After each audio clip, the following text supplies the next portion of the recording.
Something to make you look around and say, hey, you know what? I live in a pretty great country. President Trump is calm, on point, on his game. And unlike the last guy, he is competent and coherent. Come on, man. We're not bending the knee anymore. We're here to take a stand for God and country. This is the Steve Gruber Show. It sure is. Welcome to it on a Friday, Swan Dive Friday. It's supposed to be Free Speech, Free for All Friday, but it's Swan Dive Friday. We'll get to that in a minute. Live from the shadow of Detroit, fighting for you from the foxhole of freedom and praying to God we're not in the soup line soon. Kicking off another brand new day here on this Free for All Friday. Three big things you need to know. Here's number one. Ukrainian President Zelensky says he's ready to negotiate a peace plan that's being put together by President Trump, and 28 points for peace. We'll see where it goes. Number two, the administration threatening to cut $75 million from the state of Pennsylvania after learning a terror suspect had a pile of illegal commercial driver's licenses from that state. How does that happen? And number three, Zohran Mamdani headed to the White House today. That's right. All eyes will be on him and, of course, President Trump. We're all wondering where that conversation will lead. Trump has made no secret that he is not a fan of Mamdani or socialism, but he's also has a knack of talking to anybody. We'll see what happens there. And with that, let's dive into Free Speech, Free for All Friday. It's your chance to be heard, your chance to get on the record. Free Speech, Free for All Friday, of course, powered by Patriot Mobile's Common Sense Hotline, 877-310-9966. 877-310-9966. Usually it appears right here. And it's going to happen. You watch. See, just like magic, there it is, 877-310-9966. And one more thing. Any active military, retired military, I want your input on the half dozen Democrats that are calling on our war fighters to ignore lawful orders from the commander-in-chief and the secretary of war. President Trump not impressed with that, says it's seditious, and they should be arrested and tried. I don't know where that's going anywhere. And what we've been talking about all morning here already, the swan dive in the markets. Bitcoin's all the way down to 81,000. It's almost down 50%. XRP's worth like 20 cents now. Nvidia. Anyhow, if you're retired and you have accounts, I feel sorry for you. I feel sorry for me today. Just don't look. Avert your eyes. That's where we are with it. So anyhow, I'd like to get you on the line. Edward is first today. He's calling from Vancouver, Washington, up very early on the West Coast. Edward, good morning. Good morning. Hey, speaking of the stock market, why can't we use the same playbook that we got Martha Stewart and take down some of these congressmen? Well, why can't we use it's a great question. Why can't we have the same information that all these people have? Marjorie Taylor Greene, and she's got this dust up with the president. That's whatever. But she was worth $700,000 in the year 2000, roughly. Worth about $700,000. Today, that number's $25 million. How does that happen, Edward? I didn't go from $500,000 to $25 million, and that's just an example, an easy example. Nancy Pelosi's worth $140 million. How is that? Well, how is it? Is that it's just so public and nothing's being done? That's my concern. It's so public, nothing is being done, and it's very disheartening to say the least. Edward, thank you for the call. Greatly appreciated here today. I'm seriously watching. I'm trying to make sure that, we're on the ground floor, but I don't want Anthony jumping out the window today. His investments, taking it on the chin just like everybody else here today. I was talking to a couple of my friends here, Terry Sawchuk from Sawchuk Wealth, saying, everybody relax. It could be a buyer's market soon. Well, that's cool and all. If you had any money left, you could actually go in and buy something. Anyhow, Joe is in Pittsburgh. Joe, how are you today? Good. Thanks for taking my call. I just wish people would look at the numbers. 42 million people on food stamps. At 59%, you take 10%, multiply that by 5.9%, you come up with 17,220,000 Americans on food stamps. 24,800,000 illegals are getting food stamps. Everything's supply and demand. The higher demand, the higher prices. Lower demand, lower prices. If you could take that for the homes too. Yeah, I just wanted to. I think there's truth to that. You I talk just about want to fill them stats out. No, I appreciate that, and thank you for the call. Look, we talk about housing in America. There's a housing crisis. Well, yeah, if you bring in 20 million people and let them flood into the country as we did for 4 years under senile Joe Biden, then of course they're going to live in houses. They're going to find a place to live, most of them, and they're going to take up inventory. That creates a problem. It creates more pressure. And then you look at the places that are like resort areas. Good Lord, I was talking to a guy yesterday living in Montana. He said, Bozeman, you get a hovel for $1 million. Bozeman, where I went to college, houses were cheap back then. You could buy a pretty decent house for $50,000. Of course, that was a while ago, but still, that same house worth close to $1 million now. Same, nothing fancy, just a house. All right, let's go to Texas. Love Texas. Joseph is in Texas. Joseph, how are you? Hello. Yeah, Joseph, how are you? Can you hear me? Yeah, go ahead. I'm all right. How are you doing, Steve? And how's your wife doing? Everybody's great. What is your question? Awesome. Well, my question is, I'm concerned about this Mandani dude because, according to Native Prophecy, this guy is going to take this country over, just like they did in England and elsewhere and other countries that they turned into their Swahili carpet tripping religion and belief, whatever. I consider communism, Marxist communism, but it's disturbing, and I'm frightened and scared about that. Are you going to watch today? Falling into that. Joseph, are you going to watch? Mamdani's going to be in the Oval Office. I think it could get a little sketchy in there, a little tickly. We'll see what happens. I think he's going to give Trump a lot of lip, and Trump's not going to have it. He's not having that. Yeah, I know Trump. But here's the thing. He's born in Queens like I was. So I'm a New Yorker originally, so I moved out here to Texas because New York turned to, if you go to New York, you're going to end up tripping over some prayer rugs, if you know what I mean. They're all bound to their. The problem here's the problem, though, Joseph. Here's the problem. Thank you for the call. The problem is this. Mamdani, and Trump, if they go back and forth, it's not a good situation for the president. And this is why I say that. Mamdani, if he gets rigid, if he gets mouthy, they'll celebrate. He will be the new leader of the Democrat Party if he goes in there and gives Trump a bunch of slack and a bunch of flack. They'll celebrate him in the streets. All right, let's get to Olin in South Carolina. Olin, how are you today? Good morning, Steve. How you doing, buddy? I'm good. What's up? Steve, I think our problem in this country is not with each other. Our problem is the Congress and the Senate. And I think it's time for the American people to descend on Washington and hold these people accountable for what they're doing to this country. That's just like them telling, don't listen to Trump in the military. It's by the time way, we stood up to Congress and the Senate. That is openly calling for insurrection. Don't follow lawful orders. No, I don't. I'm not saying violence, Steve. I'm saying I understand a peaceful what you're saying. protest against them to let them know we're tired of the way they're doing the American people. Thank you, Olin. Greatly appreciate it. Look, 2 senators and several members of Congress saying don't follow unlawful orders without any example whatsoever because there haven't been any unlawful orders. It's remarkable. Free speech, free for all. Black Friday, maybe. Maybe it's Black Friday. Swan Dive Friday. Whatever it is. We'll be back. It's the Steve Gruber Show.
All right. Well, the markets, yeah. NVIDIA puts out all these big profits and then gets beaten. I mean, just goes way down. I'm like, wait a second. They just had a record, quarter, and we just had jobs numbers that came out that are better than expected. Anyhow, I think things are going to be fine. We'll see how it plays out. Let's go to Lisa. She's here in Michigan with me. Lisa, how are you? Oh, I'm well. Yourself? For a guy who's, getting clubbed in the markets, I'm all right. You? Okay. I have a couple quick comments, and you can respond. I wish somebody would address the Smith-Mundt Act and why these journalists are allowed to lie on TV. And then another quick comment on these people that did the video with related to defying Trump's orders. Yeah. That is direct treason, in my opinion. And also, like Mark Milley, nothing is being addressed. And if it's not addressed, we do not have a military. You have a good day, sir. Lisa, greatly appreciate the call here. Look, the fact of the matter is this. In law, in military law, you can't defy orders. It's against the law. What they're suggesting is contrary to the leadership, the civilian leadership of the United States military. And look, it's all here. This is called the United States Constitution. It's here. What they did is reckless and dangerous. And they're complaining because Donald Trump called them out for it. And that's a problem. Alyssa Slotkin, one of my senators, has come out along with Mark Kelly, another senator from Arizona. And sedition is under 18 U.S. Code 2387. Knowingly urging, advising, counseling members of the armed forces to disobey lawful orders. That is a crime in the United States. It is a crime in the United States. It's that simple. And so I don't think you can just let this pass. Now, Donald Trump said, penalty by death. Okay, maybe that was a step too far. Maybe it wasn't for you. That's why we have Free Speech, Free for All Friday, 877-310-9966. You can weigh in on that one, too. Greg is in Indiana. Greg, what's on your mind? Oh, Steve. How you doing? Good. What's up? I was watching TV the other day, and up in Dearborn, Michigan, they had a riot, and I think they should bring ICE up there with a brigade of Marines and take them all and export them. Well, Greg, that's not going to... I appreciate the phone call. Let me get right to that. There was not a riot. There was a scuffle between a guy who went up there to, I think, try to have a scuffle.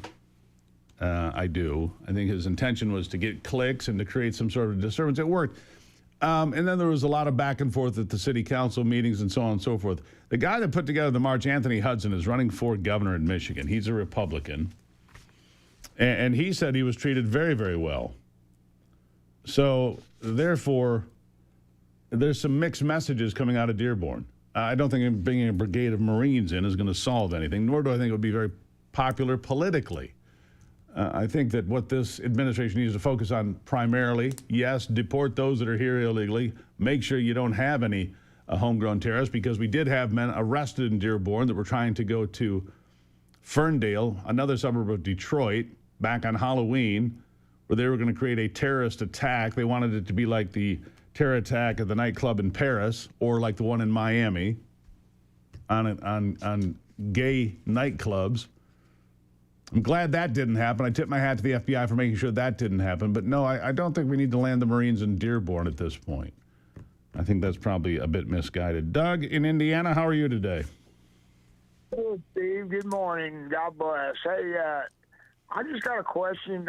Can you tell me what's going on with Tucker Carlson? Look, hold on. One of the rules here is this. I don't care about other show hosts. I don't know what's going on with Tucker Carlson. I don't talk to him.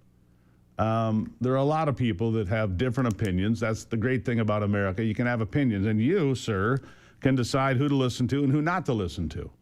I'm glad you're here. But Tucker doesn't affect me. And I don't care to talk about Tucker Carlson or Candace Owen, generally speaking. I don't know where those folks are. You'd have to ask them specifically. Let's go to Dan in Tennessee. Dan, how are you? I'm fine, Steve. Steve, are we dealing with the real issues, the Republican Party, and a strategy so we can win the 2026 election? No is the short answer, and here's why. Mamdani's going to the White House today. Mamdani's going to speak with Donald Trump. Mamdani has an opportunity here to stir up his base, to gin him up, because he's going to play tough guy with Trump. That's what I think. Or maybe he's going to be congenial. I don't know yet. I'm going to be watching it because I'm interested to see what happens. But if we don't get young people in America, young men have voted for Trump in big numbers, Gen Z men, but the women, 82% of them voted for Mamdani, voted for socialism, voted for this garbage in New York City. If you don't figure out how to tell people that they can afford to get a home, to pay the rent, to buy groceries, to do whatever they want to do in their lives, we're going nowhere. It's about affordability. That is the bottom line, Dan. Appreciate it. Thank you. Let's see. We can get Bill in Indiana. Let's get it in quick. Bill, how are you? Hey, I'm okay, Steve. Just got a couple of things to say. And the one thing is the only free cheese out there is in the mousetrap. That's right. And when you find your house full of vermin, you exterminate them. That's all I got to say. Thank you, sir. Greatly appreciate. That's Bill in Indiana. We got a lot more to get to. You know, the one point that he made about the mouse and the mousetrap that I will equate to socialism is this. You thought the cheese was free. The cheese came with strings attached. So does socialism. So does communism. So does thinking that everything is free. It's not. It's the Steve Gruber Show.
All right, programming note. We have got to change the music around here. I'm so sick of that one.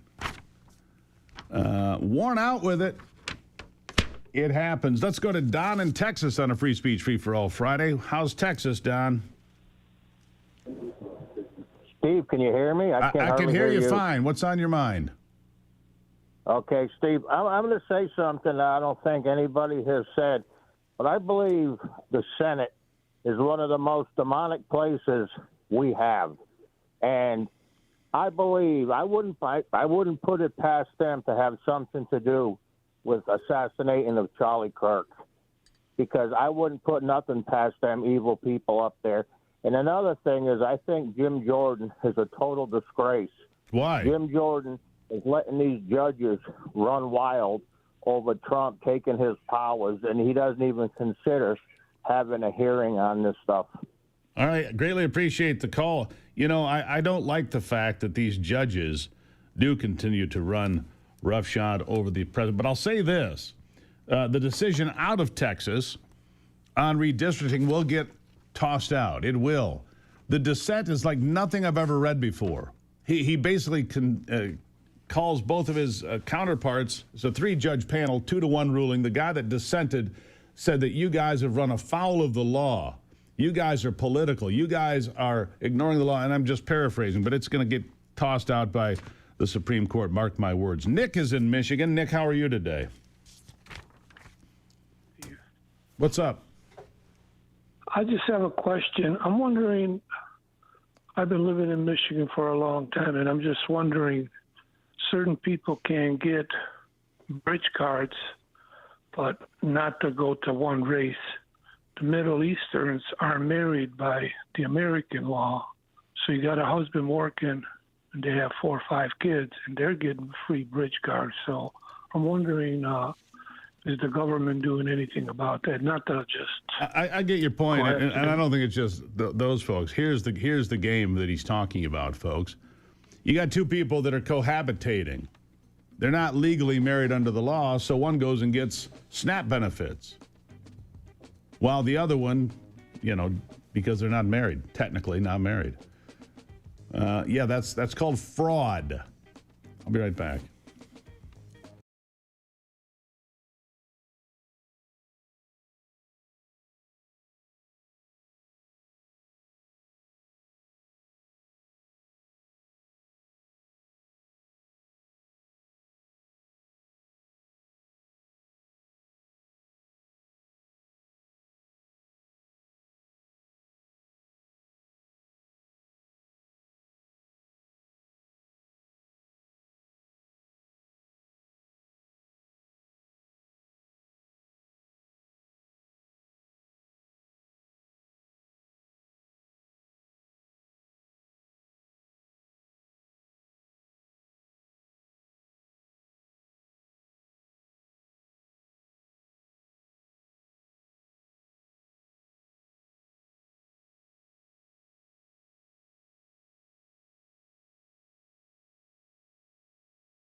Programming note for those of you in Lansing, Michigan. We're going to be switching stations on the 1st of December, I'm told. So we'll be at a new location. Won't change anything for you. If you listen online or you're streaming, just go to stevegruber.com, click on Listen Live. That will not change for you. If you follow us on X, Rumble, YouTube, we'll be there as we always are. No big deal. Just a small change for the folks in Lansing. Let's go to Barbara in Indiana. Barbara, how are you today? Good morning, Steve. My husband and I listen to you every morning. We pray for you and Ivy and appreciate you. Thank you. My problem seems to be a pretty small issue compared to everyone, but I'm a tax-paying grandmother, and my grandson said there was a school dance, and my husband said, "Are you going?" And he said, "No, there's too many furries there." What's a furry? It's these demented children that pretend to be a cat or a dog, and so I just want to encourage everybody to send their child to school with a dog or a cat and make the school recognize that children need to be in school to learn, and that's what my tax-paying dollars are going for. Amen. And these other kids need mental issues. They need help somewhere else. What we talked about, Barbara, thank you for a great call. What we talked about yesterday is incredibly true and incredibly important. We need more real men in America. Oh, and say prayers for Anthony, too. Don't forget about him in your prayers there, Barbara. But we need more real men in America, people that don't believe in this fantasy of toxic masculinity, which is false, by the way. Was it toxic masculinity that stormed the beaches of Normandy? Or were there at the bridges of Concord and Lexington? The people that fought to save this country at Guadalcanal and everywhere else, in the Battle of the Bulge, in the Black Forest? That's toxic masculinity. It's the people that built and saved this country. Risk takers. People that defend their family. Not furries. Let's go to Mary in Virginia. Mary, how are you today? Hi. I have a lot of questions, and nobody seems to answer them. All right. I want to know how these Congress people and Senate can still hold seat when they're calling for an insurrection. How is it these judges aren't suspended from their bench or their duties for overriding our president? I don't understand all this. I don't understand it either. It's a great call, Mary. Thank you for that. Look, here's the deal. What they called for, those senators and members of Congress, is a violation of U.S. law. We just put it up for you, right? And there's no question that what they did is wrong and that there's a violation of U.S. law. I don't know if anything's going to happen. But for them to stand there as members of the United States Senate and members of the United States Congress and say, do not take unlawful orders. What unlawful orders are you referring to? For which they have no answer and for which there is no explanation except that they're calling for insurrection. I agree with that. I think what they did is completely reckless, wrong, and dangerous.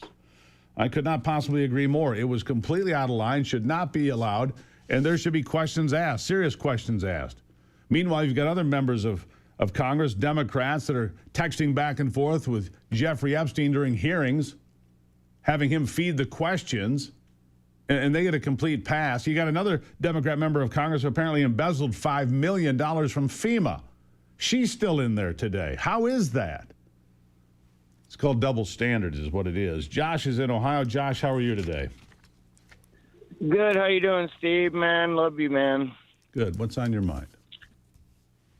Hey, so I've been a general contractor, started my first business in North Carolina in 2005. I'm from Oregon State, believe it or not, Bend, Oregon. My grandparents are missionaries in Japan. I lived in Japan. I speak Japanese. Okay, backstory a little bit. But what I see as the problem is, okay, we don't have enough houses. Okay, they're doing land grabs. That's a whole other side episode, right? But the thing is we don't have, like, as me as a business owner, to go and put a crew together to build a house for you, I don't have the guys that from the United States, young men, white men, and young whatever men, right, that are Americans, native-born Americans, that have the skill to do that. So what I propose is in every state we do a co-op that's owned by the people, right? And through those, we teach all the trades. We teach animal husbandry. We teach agriculture. We build tiny homes for the local community. Also, we build up the men's ministries, like you were talking about yesterday. Yeah, we need that for sure. All right. Let me work through this. I got to leave it there. So here's the thing. He's exactly right. Josh is exactly right. We need more carpenters, plumbers, electricians, farmers, animal husbandry. We need all of that. in America. And I think that he's onto something right there. We need trade schools that are promoted and supported by the states to teach all of these skills. We had this idea, and the colleges and universities love this. Send everybody to college. Get your transgender degree so you're completely unemployable and have $100,000 in debt and therefore on the hook to the government, where they come back and say, you know what, we'll pay off your student debt if you vote for us. Buying votes, just like they do with Social Security and the Affordable Care Act. It's not about taking care of the people. It's about taking care of their votes and taking care of their power. And again, they go from being like MTG being worth $700,000 5 years ago to being worth $25 million today. And I'm not picking on her. She's just an example. There are far more egregious examples, but that's what all the reading leads me to understand. How is that even possible? You go to Congress, you make $150,000 a year, and suddenly you're worth $25 million. If all of us could do that, we'd be a lot happier. Phil in Michigan, how are you today? Yes, Steve, I appreciate your receiving my phone call. A couple of quick points. Grew up in Bozeman, Montana myself in the 70s. It was a great place to grow up. Was. First point I have to make is a regular soldier is not going to know the difference between a lawful and unlawful order. So technically they need to obey the order and then afterwards question it to their superior and go from there proper channels. Correct. Secondly, the next point I have is to make sure that Mondani and Trump meeting is televised. Oh, it will be. To make sure that we take the rug from underneath his feet so he doesn't have a platform to stand on. Agreed. Your Phil, comments, sir? Great phone call. Thank you. Bozeman, it was a great town when I lived there, too, in the 1980s and early 90s. Great town then, not so much now. It's exploded in size. There's 10 billion people there, too many from California. The Mamdani thing will be televised right here on Real America's Voice about 3 o'clock, about the time I would normally be on the air for my afternoon show. We're going to be live at the Oval Office watching the conversation. I guarantee you that, so don't miss it right here on Real America's Voice. Come on, let's see. Pete in Tennessee. We get one more in. Pete, how are you? I'm good. Yes, sir. What I was calling about is I want to tell everybody I am surprised and happy that I have seen so many good young men and women in the last 5 years or better. But what I think we need to do for sure is get Laura Trump back in the RNC and get rid of a bunch of them old dudes like what you're talking about, and then put some of these young people in there that are ready to rock, and they'll fight. All well, here's young the thing. People are not. I agree with you, Pete. Here's the problem between here and there. The cost of everything. It's been great, and if Donald Trump can get a peace deal between Ukraine and Russia, that is fabulous. But he better pivot right down to what makes things affordable. He better be domestic policy between here and November of 26, or we're going to get clubbed like a baby seal. Mark it.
back to it. Free speech, free for all Friday. Powered, as you know, by Patriot Mobile and the Common Sense Hotline, 877-310-9966. Back to your phone calls in a minute, but first, I have a very special guest from Patriot Mobile. It's Danielle Buck, the VP of Strategic Partnerships for Patriot Mobile. Danielle, nice to see you today. Thank you for being here.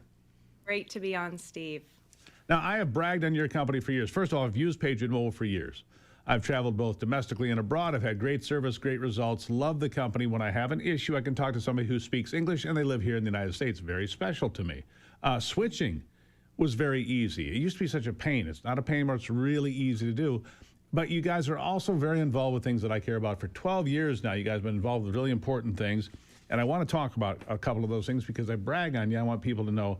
How about the Warrior Rising event? This is something to help former military people get a leg up in this world. Tell me what this is all about. Yeah, so it's an amazing organization who was actually started by a veteran who realized most veterans, when they leave serving our country, they don't quite fit in corporate America, as many of you know. Right. And so many are hardworking Americans with brilliant ideas. And so what Warrior Rising does is they help these veterans actually get trained. So they actually have a master class that they can do, whether they're actually stationed abroad or back home, and they can be trained on how to start a business. And then they can actually write a proposal for a business and apply to get to go to a pitch competition. They do this 4 times a year, and then they bring in the top 25 to actually pitch to a panel of judges to get some feedback from them. And then they pick first, second, third, and fourth place winners that actually get seed money to start that business. So they're empowering these veterans to come home, feel amazing, have this idea, and then go forth and do it, and which is, amazing. And getting to be a judge. Patriot Mobile has gotten to be a judge now multiple times this year and last year.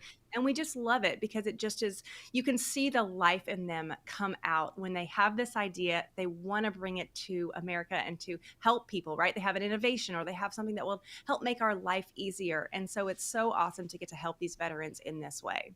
And it's so hard to get seed money to start a company. Everybody knows that. If they have a chance to go learn some things and have an idea and take that spark and deliver it, and you guys can say, we like that. Man, what an uplifting program. Yeah, it really was phenomenal. I've gotten to interview a couple of the former winners, and it really, it changes the game for them to actually get the money to start the business. One of them I spoke to had an app. One of them actually is able to get a lot more contracts to build the product that they have. So, obviously it kind of run the gamut as far as types of businesses, but it is awesome for Patriot Mobile get to say, hey, you are a veteran, you are an entrepreneur, and we want to stand with you. Now, just a moment ago, speaking of veterans, just before you came on, you spoke about this remarkable thing you were able to witness with one of these new exoskeletons for a paralyzed veteran. I've seen this. You saw it in person. Explain to the folks listening what we're talking about here, but it gives mobility back to those who are otherwise restricted to a wheelchair or worse. Tell me about this. Yeah, so it's a recent organization to Patriot Mobile, but not a recent organization in general. They're called Soldier Strong, and it's actually a guy who survived 9/11, a first responder, had a lot of friends that were paralyzed and realized there was a need. And so he found these amazing companies that have these exoskeletons. There's multiple that make them, but he basically said, we need to get these into the hands of these first responders and veterans who've lost limbs or have been paralyzed because of their service. And so I actually had one of them come in just 2 days ago, right here actually in the studio, and share with me his journey of obviously becoming paralyzed, what that did to him as a man, and then receiving this exoskeleton and then getting to use it and getting to look someone in the eye again, getting to coach his daughter's softball team. He got tears in his eyes. He talks about being able to walk his daughter down the aisle. How amazing. It changed his life. Yeah. So basically what it is, it's an electronic suit. That's the way I would describe it. It's an electronic suit that can give you the strength or create the ability for you to stand to walk his daughter down the aisle. What a remarkable partnership that is. Yeah, it's amazing technology, and that's one of the reasons why Patriot Mobile wants to be part of Soldier Strong, because they're not only giving it to guys like Sergeant Cherry Holmes that I interviewed, but also to these VA clinics where these guys who have an injury and they're going in for rehab and they can use this exoskeleton to create more mobility. It actually helps them so their muscles don't atrophy. And so we are in the process of actually trying to give them more money so they can bring one to the VA clinic in San Antonio, which is a huge military base. As you know, I think they serve 35,000 veterans just in that one base. So we think about gifting something like that, you know, $150,000 machine to one clinic and how many veterans it can help. So that's what your money does when you join Patriot Mobile, right? You pay a cell phone bill, but then you're giving money to Soldier Strong and changing this guy's life. I mean, it was truly remarkable to get to talk to him and to see just how having this amazing machine has changed him. And that's why I wanted to have you on, Danielle, is because Patriot Mobile does so many amazing things out in the community. When tragedy strikes, you delivered chainsaws and equipment to Texas here earlier this year. You've been involved in so many acts of kindness and patriotism. That's why I love Patriot Mobile for that reason. Now, today, we've got a couple of offers for the folks here listening on Free for All Friday. Why don't you go ahead and roll those out for us? Sure. So we have 2 free months. So you can bring your phone number, and right now, using the promo code HOLIDAY25, you can get 2 free months on Patriot Mobile. Most people have one of the major carriers, and that's where their kind of hesitation is. Oh, I don't know, my phone might not work. Well, it's going to work exactly the same. We have all 3 of the major networks. You will be on the exact same network, having the same, if not actually better coverage. And right now you can try us out for 2 free months using the code HOLIDAY25 promo code. And Holiday if you're 25, there you go. And yeah, go ahead, Holiday Samsung 25. users. And if you're a Samsung user, or maybe you have a kid, you're wanting to give them a phone for Christmas, we have a special.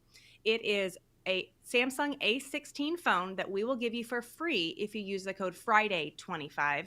And it is an amazing phone if you're a Samsung user, and I know that many people would love to have it. And we'd love for you to join Patriot Mobile so we can continue to give to these amazing organizations like Warrior Rising and Soldier Strong by having more of you out there join us. Danielle Buck, thank you for being here. What a great company. That's why I tell you guys, if you're not a customer of Patriot Mobile, you should be. You should be today. 2 great offers. Patriot Mobile offering Holiday 25 and Friday 25. Danielle, thank you so much. Thanks, Steve. Great to be on with you. Greatly appreciate it. Again, Holiday 25 for 2 free months. And if you're a Samsung user, Friday 25, a free Samsung A16. Free speech, free for all Friday will continue after this.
I want to get right back to the phone calls now on the Patriot Mobile Common Sense Hotline. Thomas in Pennsylvania has been patient. Thomas, how are you today? Good morning, Steve. Good morning. What's on your mind? Okay, so I just wanted to talk about the economy for a minute, if that's okay. Yeah, real quick. Go. Okay, so I've been seeing in the polls that a lot of people are not happy with the Trump administration over the current state of the economy or how he's handling it. But what people also have to realize is that for the last 4 years, the Biden administration completely destroyed the economy, sent inflation in sky high, and through experience, from my own experience, it takes mere seconds to destroy something and possibly weeks to fix it. So people need to understand that. But the one thing I do believe is that if fuel prices, more specifically diesel, if diesel were to come down to $2.50 a gallon, I am sure the economy would just kick off. Yeah, I think that if diesel were cheaper, I agree with that. I don't know why. I paid $2.64 for gas here a few days ago, and I don't understand this. Thanks for the call. I've never understood this. Nobody does. In fact, it's hocus pocus. $2.64 a week ago, and then it jumps to $3.19, like in a day. The price of oil has not changed. It's at about $60 to $65. West Texas Intermediate and Brent crude, the benchmark, they've stayed the same for weeks now. Yet gas jumps all over. I've never understood that. You probably don't either. Judy in Michigan, you're next. How are you? Hi there. Perfect call to follow up. I'm calling to talk about metrics. The Trump administration needs to do a better job of saying, simply, here's what something cost under Joe Biden. Here is what inflation was under Joe Biden. Here is what it is today. Caroline Leavitt could do that once a week, and this is so should what the will president. resonate with people. Yeah, Judy, I think you're right. Great call. I totally agree. Thank you very much. Great call. Great calls as always. We'll do it for 2 more hours. I'll get to David, Brian, Tom, Scott, and so many more of you. 877-310-9966. That's the Patriot Mobile Common Sense Hotline, a free-for-all Friday here on the Steve Gruber Show.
something to make you look around and say, hey, you know what? I live in a pretty great country. President Trump is calm, on point, on his game. And unlike the last guy, he is competent and coherent. Come on, man. We're not bending the knee anymore. We're here to take a stand for God and country. This is the Steve Gruber Show. Well, it sure is on a Free Speech Free for All Friday. Glad to have you here as we tune up another hour and get to your phone calls. We're going to do that as well coming up.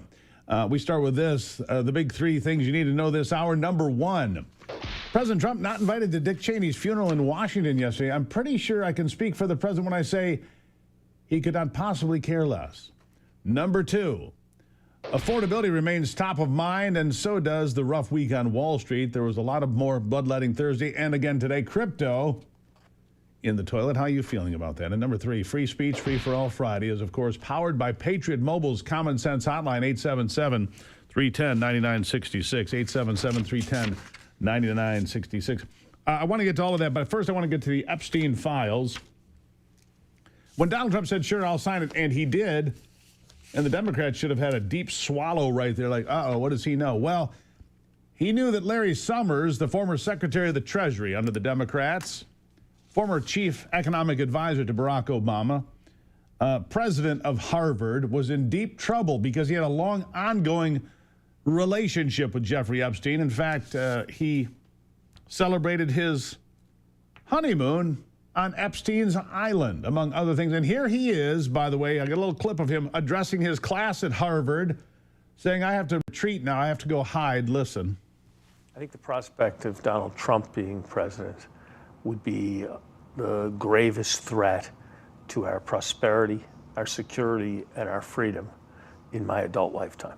Wow. So that's the thing I would worry most about. Some of you will have seen my statement of regret, expressing my shame with respect to what I did in communication with Mr. Epstein, and that I've said that I'm going to step back from public activities for a time, but I think it's very important to fulfill my teaching obligations. And so, with your permission, we're going to go forward and talk about the material in the class. There's Larry Summers, who was the first clip, of course, him attacking Donald Trump for being a big threat to America, while he's ongoing with his relationship advice from Jeffrey Epstein, and God only knows what, because he was on the island, God only knows how many times. So, there you go. Larry Summers is out. Let's get back to the Patriot Mobile Common Sense Hotline. David in Texas. How are you today? Yes, sir. Good morning. Good morning. Yeah, I have a question about the Bible. Or should say not a question about the Bible, but we all do agree that the Bible is the source and the standard about how we're supposed to believe religiously in the world, and about Christ and God and everything else. And we have that one book there, and we have a public school system, reading system that's out there, but we have people that do not understand how to read in context.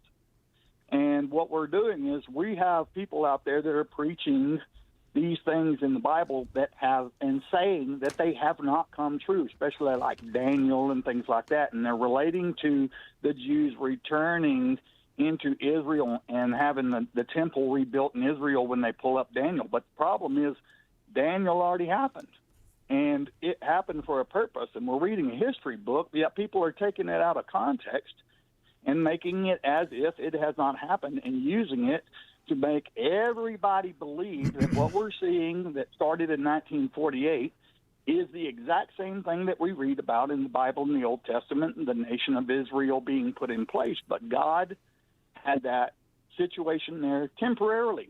Yeah, well, so David, to bring in the kingdom spiritually. So that's where I appreciate the phone call. With that, I do. And it's a good Bible lesson, which I appreciate greatly. We don't have time to do the entire Old and New Testament, but I appreciate you, though, and I agree. The problem is that I'm going to highlight that you said there, people can't read, David.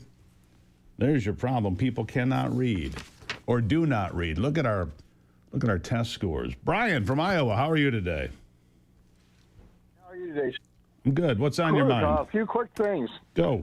The Dearborn mayor basically says the guy has no rights and you're going to die here. I don't think that's right. Trump, the Supreme Court says he can do this stuff. Why does he have to listen to these judges? He should just bypass them because they're just making up things. Well, they are. Third, the gas prices are cheapest on Sunday and Monday, but you got gas wars between all the companies. So they keep switching prices between themselves throughout the city like they do in my city. It's like one's this price one week, next price is this week. They're just playing the rolling game so people keep paying extra money for gas. We're down to $2.39 here. And where are you? So, in Iowa, I mean, $2.39. That's pretty good. Yep. Of course, you have alcohol in all your gas. Anyhow, thanks for the call. The gas game, the shell game, to make sure they can get as much money out of you as possible. I've never understood that. I think it's wrong, actually. Let's go to the middle of the country. Tom is in Missouri. Tom, what is on your mind? Yeah, good morning, Steve. I watch you all the time, and I can tell what day of the week it is just by watching your show. Monday, you're just so full of life and happy, and by the time Friday comes around, they have drug you down. And you've listened to so much rhetoric about they've clubbed democratic me. intelligence. Well, those two words don't even go together. Yeah. And I want to appreciate your show, and I want to tell you to take it easy on the weekend. Turn off your TV, turn off your radio, go out on the lake, and just have yourself a good time. Tom, I appreciate that. I can actually care that you care about what you say and what you hear. And I think you're doing a great job of listening to some of this rhetoric. Some of these people are just out of their minds. Tom, but I thank can you. tell what day of the week it is. By Friday, they've really drug you down, buddy. So you need to relax, take 5 for yourself and get out and enjoy life and not even pay any attention to that stuff. Okay, buddy? Thank you, Tom. Really appreciate the phone call. Thank you for the encouragement. He's right, you know. I feel like by Friday, oftentimes we've been clubbed like a baby seal. I'll be out deer hunting in a deer blind. There'll be no watching of news, no watching of anything this weekend. I'm just going to go out, watch the deer, maybe get one, maybe not. We'll see what happens, but he's right. By the end of the week, I can get pretty dragged down. Let's go to across the country. Scott in California, how are you today? Hey, how you doing? I'm good. Hello? Yes, sir. Go ahead. How you doing? Good. Okay, I was going to say the thing is affordability, and they'd like to get a lot of houses on the market quick. Well, I have 7 rentals, and so I can't sell them because they take all the depreciation and they roll it in 1 year. So if I depreciate over 30 years, now I got a 60 grand there that I depreciated it, and it dumps onto my income tax this 1 year, the whole 60 grand all at once. Yep. So I'm sitting on it. I can't sell it because that'll jack my taxes up to the moon. That's exactly right, unfortunately. The way taxes are done but if I is could do it a detrimental. different way, if they could graduate it down over, say, 5 or even 7 years, and spread it out, I wouldn't have to jack up my taxes. But if I sell one house, I understand. it jacks up my taxes that year by, say, Which brings me to 60 this, grand, Scott. Thank you for the and call. I got it's ordinary income. Brings me to this. We should also get rid of property tax across this country. axmitax.com in Michigan. They're trying to get it on the ballot. axmitax.com. I'll be right back.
All right, I've always wondered about this. How many prices can there be for a single procedure at the hospital? How many prices can there be? I mean, it's one procedure. Let's say it's an MRI, for example. You know, I did a documentary here a couple of years ago about the insurance industry and the hospitals closing in America and medical services and healthcare in general in America. And I learned you could have as many, get this, as 1,000 different pricing schemes from an insurance company for one procedure, depending on who your insurance company is, how your insurance, all of that. 1,000. I thought that can't be true. He said that's absolutely true. Peter Pitts is joining me. He's a former associate FDA commissioner and president of the Center for Medicine in the Public Interest. Peter, thank you for being here. My pleasure. Thanks for having me on again. Doesn't a procedure cost what a procedure costs? I mean, how can you have all these different schemes and pricing options? I mean, aspirin costs what aspirin costs, does it not? Well, that's not true either. When you go to the pharmacy, depending on the time of day you go, the price of the drug you buy can be different. And the same is true, unfortunately, for hospitals. They take incredible advantage of this. Depending on the type of insurance you have, they're going to charge you different. And this is especially true and especially troubling. I know we've talked about this before for not-for-profit hospitals who should be looking after the public good as their top priority. Depending on how much they can get back from the government, they're going to charge you different. And that's just not the right way to go about this. It's the wrong thing for patients, and it really is the wrong thing for our healthcare system at a time when we're trying to get our costs under control. Affordability is the word, Peter, that has been front and center for a lot of people on a lot of fronts, including healthcare. On a scale of 1 to 10, 1 being a failure, 10 being a great success, tell me about Obamacare. Well, it ain't a 10, I'll tell you that. And I'll say I'll give it a gentleman's 4. There are some things that it has addressed that has been legitimate. When you allow healthcare costs to be spread over the entire country, you amortize the people in the U.S. who need the care the most or the most expensive. Unfortunately, it doesn't allow private insurance companies to sell policies across state lines. So it's unfair. It's a unbalanced playing field. Right. So what about this idea of health savings accounts put forth by the president and now members of Congress saying, look, if we send the money directly to the American people, they can decide which doctor they want. They can decide which medication they're paying for. They can decide which premium they want to pay. Wouldn't that create competition between the insurance companies? And yes, we have to be able to sell across state lines just like you do for car insurance. I mean, you have to have competition, which I believe would create better policies and lower prices. Right or wrong? Absolutely right. I'm a big fan of healthcare savings accounts. When people are spending their own money, they're better shoppers. They ask sharper questions and they demand answers. Right now, when somebody else pays the bill, you don't care how much it costs. When you go to the hospital and the government foots the bill, your insurance pays the cost without your seeing it. You don't care that they're charging you exorbitant amounts, for napkins or TV service or a procedure that might cost half as much across the street. To give people the responsibility for the money, that when it's their money, it's no surprise that they take better care of it, and they ask better questions, and that the people that are selling that service do a better job being open and honest and fair relative to their pricing. Yeah, hospital systems, especially nonprofit institutions, are the primary driver of healthcare cost inflation and systemic inefficiency. So said you. It's a quote here. People on the left have this idea, well, the nonprofits are the ones that we need to work with. We don't want, the free market. Well, if nonprofits are the number one driver of healthcare costs, why would we want to continue with that? How about that? It's interesting that, when we have all these Senate hearings, appropriately so, on fixing healthcare costs in this country, we focus on pharmaceuticals, which are 11% of our national healthcare costs, basically a dime on the dollar. Hospitals are 30%, and not-for-profit hospitals are 60% of all hospitals in this country. And yet we don't say a whisper about that, because these are the guys who have their names on the back of Little League uniforms. They're supposed to be the good guys. But when it comes to things like procedures in hospitals, as you mentioned earlier, they make their money upcharging as much as they possibly can for every procedure. They're behaving like for-profit entities, and there are lots of reasons for that, not the least of which is they're paying their executives millions of dollars a year. That's not the way to run a not-for-profit charity, and they're not providing as much charity care as they're bringing in tax breaks from their not-for-profit status. So unless we begin to recognize where the expense is and really make the tough choices to ask people that are the heroes in their communities. Yeah. Some tough questions, and this is not to disrespect the doctors and the nurses. I understand they do a great that. job. But let me ask This you is one their- more thing. When I did that documentary, and by the way, you guys, if you want to see the documentary, you can go to flatlinefilm.com. Flatlinefilm.com. Did it 2 years ago about the healthcare industry. I met a gentleman who's fascinating in this. He worked for the NSA prior to going into the insurance industry. And he worked there for a brief time before starting his own company. He said he was a Russian analyst. He said the insurance industry is far dirtier than Russia. And he meant it. What would you say to that? Well, not-for-profit hospitals are spending millions of dollars a year on political lobbying. And, the Russians are into a lot of disinformation and misinformation.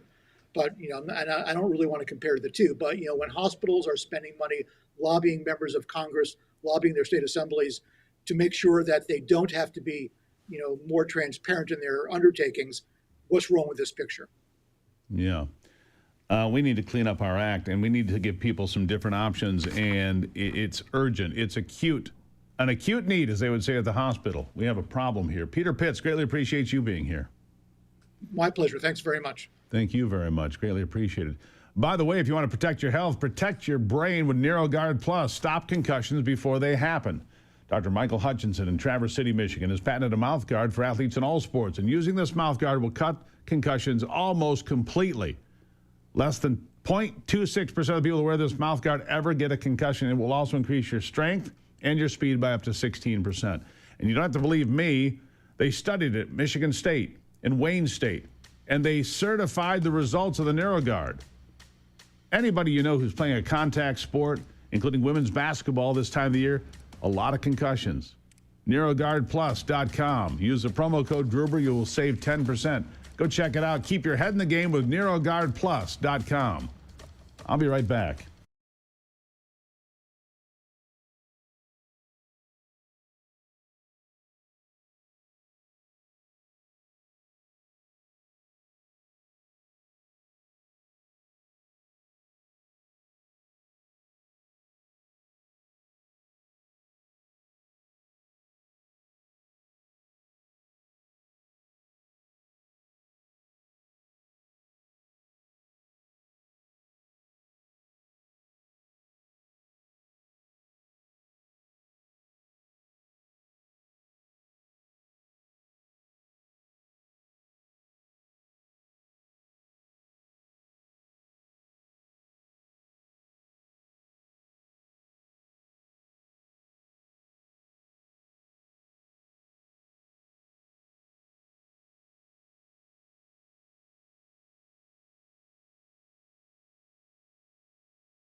All right, let's get back to the phone lines. Bailey has been patient in Oklahoma today. Bailey, how are you?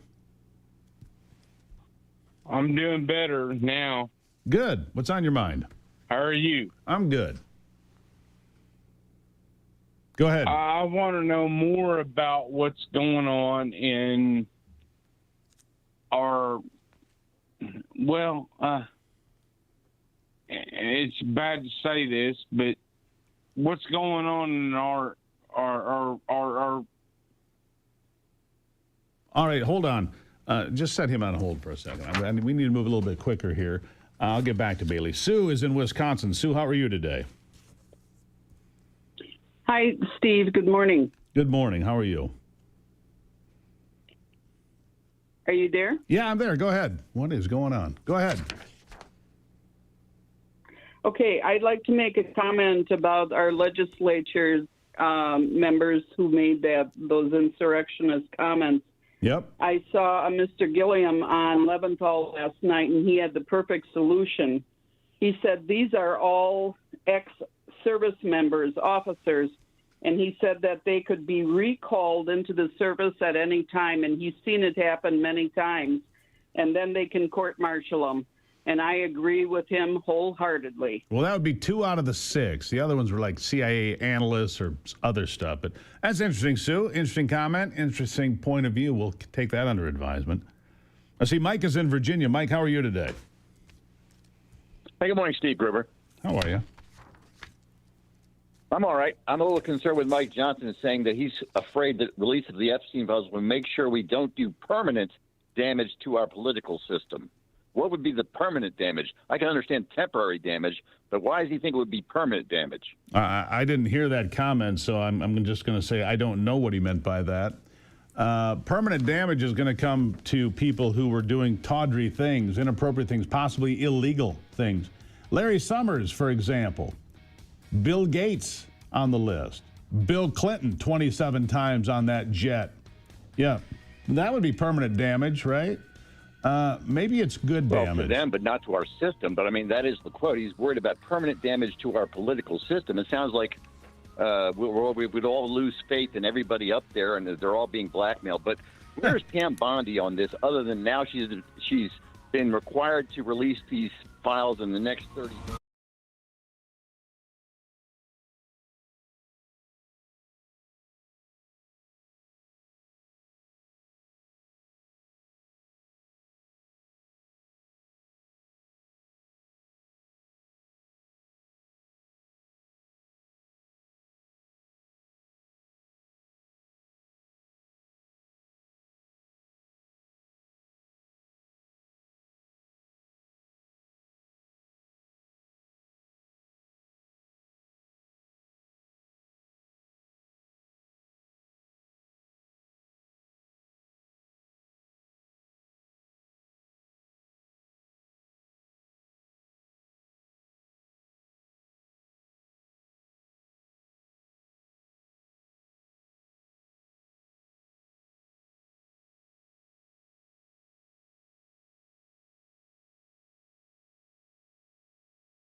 All right, here we go back into it now with my guest, Congressman Tim Walberg of Michigan. He usually joins me on Fridays. Congressman, how are you today?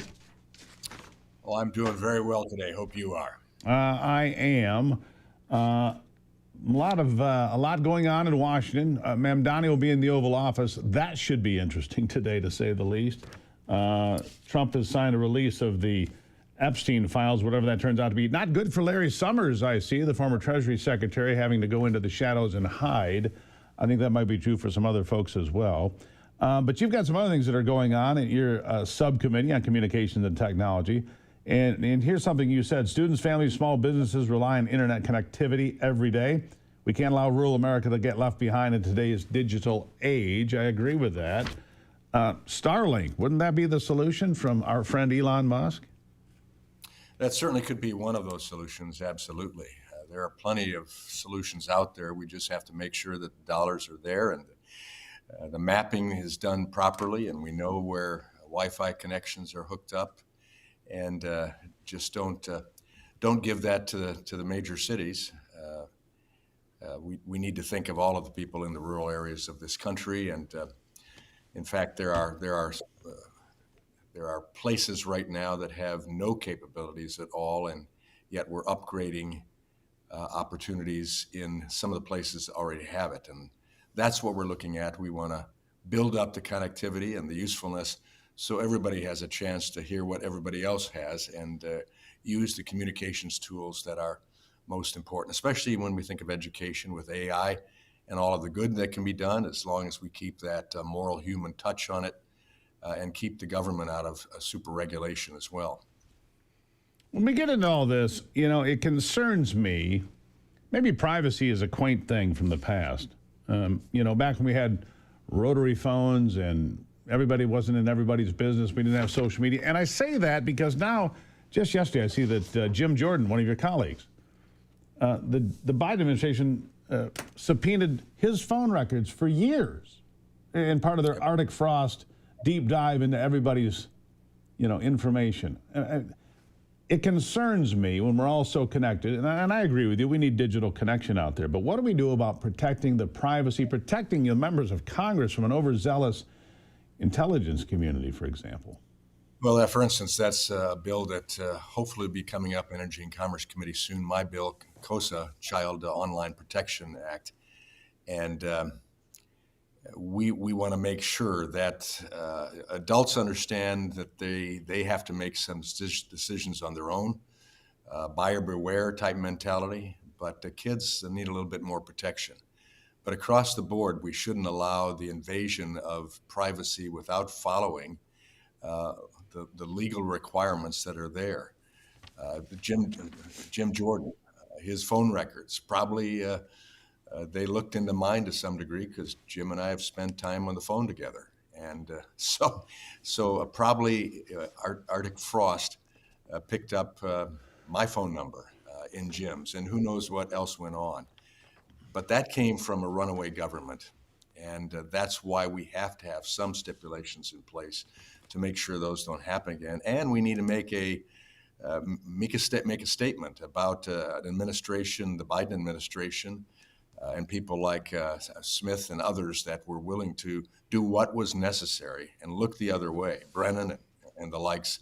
Yeah. Because it sounded like it was real, and that would give us the punch in going after in this case, the conservatives. Let me ask you about a runaway government.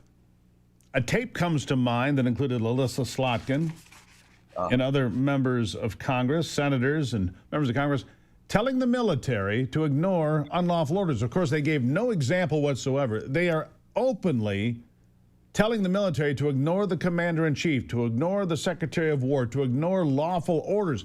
Who are they to decide what a lawful order is from where they stand? And I found it outrageous. And Donald Trump says it's sedition. I don't disagree with him on this. I think he got a little too strong in his language, but I don't disagree. This is wrong. What Alyssa Slotkin did should be condemned by everyone.